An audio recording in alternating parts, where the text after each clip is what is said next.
today's video we're going to be repairing a bit of damaged cable in a brick wall.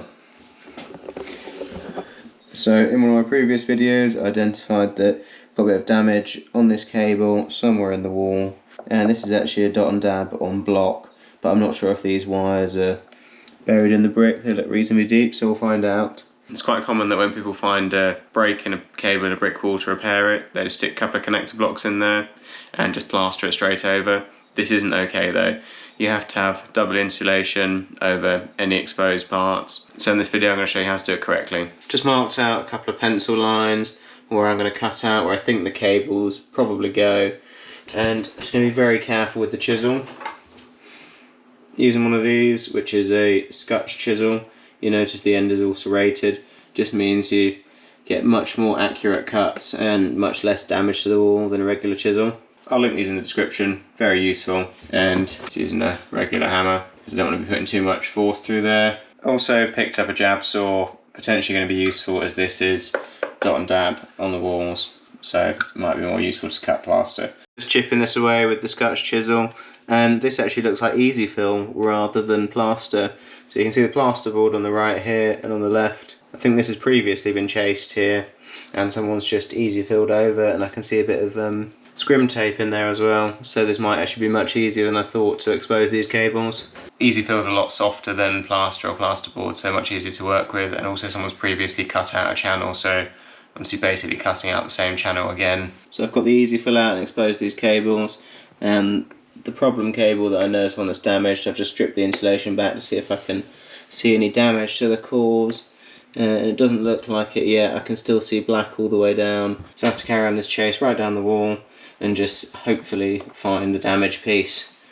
What I'm really hoping is it's not behind this skirting board, because if I have to remove the skirting board, that's a more disruptive job and harder to put right. With this socket at the moment, it's just behind the washing machine, so a bit of easy fill and a rough paint job, no one's ever going to see it. Skirting board though, pulling that off and having to put new on, that's a lot more effort. So hopefully it doesn't come to that. So I've taken the chase a bit further down the wall, but unfortunately, don't know how easy it shows on camera, I've actually hit cement tile backer board here, which I can only assume goes all the way down, because I can see it down here as well underneath a bit of plaster I broke off. I'd seen at the other end of where this cable comes out that it went behind the skirting, so I thought I'd take a chance and just cut a bit of the end of the skirting off and have a look. Unfortunately I took the plasterboard behind off as well, so we're back to brick there, and I can see this cable here. It's a bit difficult to tell because I think it's been painted with black waterproofing paint, so it kind of makes it look burnt, but it does feel like it is potentially burnt in there.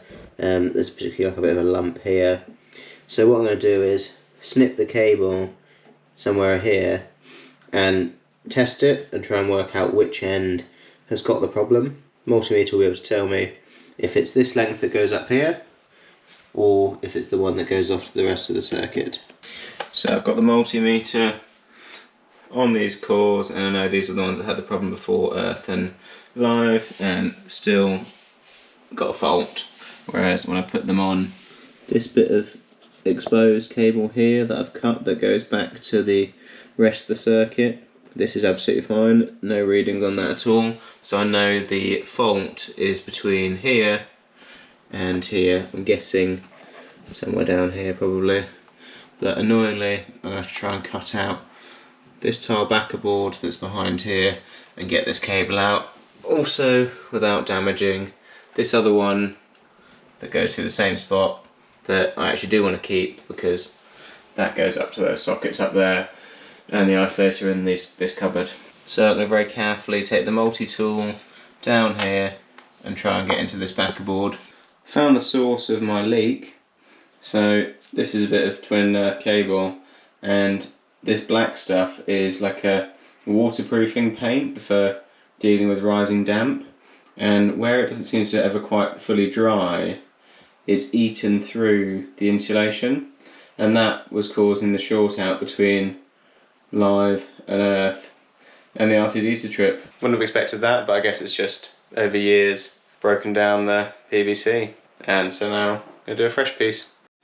So I've cut out the old cable and put a new piece in, so down here, and then we're going to joint these two together down here. And what we're going to use is these Ideal inline push-in connectors, and then I'm going to do a few layers of heat shrink over the top. So we're going to heat shrink, and should give us our double insulation, and then we can stuff that down there and get all this repaired and covered up. So I've got my connectors all joined up, got my heat shrink, so I'm just going to pull it over, cover these up, and get the heat gun on it, and then we can pull all this down and get it all nicely covered. So I've got it in now, I've done heat shrink, and then I decided to just chuck some electrical tape over the top as well, just for an extra layer of protection. Probably not necessary, but got the heat shrink under and then the tape on top, and then I've just stuffed it down into this corner, and then I just need to cover this up. First I'm going to just test the cable and get the socket back on, then need to do all these repairs, sort out this bit of skirting board as well. So I ended up using some quite short lengths of heat shrink, and they were quite thin, so it's quite a lot of effort stretching them over the connectors and having to do multiple layers and getting them to overlap. It would have been a lot easier had I actually just bought longer heat shrink and thicker heat shrink. So I've listed an alternative in the description in case you're planning on doing the same job. So all seems to test out okay, no reading between any of the cores. So now what I'm going to do is wire this up to the socket, get the socket cover on, turn it on, and check that we haven't got any tripping issues still, and check that those sockets and this one are all wired up correctly, just using the socket tester. The new cable tested out absolutely fine, so wired this single socket back up, and we've got this problem area, or previously problem area, is now live. So socket tester in, and don't know if it's coming up on the camera, there's two lights, but yeah, you can see both are lit, no problem. And we'll just test these ones on the back as well. Those both lit as well, perfect. And the RCD hasn't tripped, so we know everything is all good. So we're going to get this socket back on and repair all this. However, I'm not going to do all the repairs in this video, I'm going to leave this here. If you enjoyed this video, please like and subscribe for more. And if you want to know how I was able to identify where the fault was, watch this video here.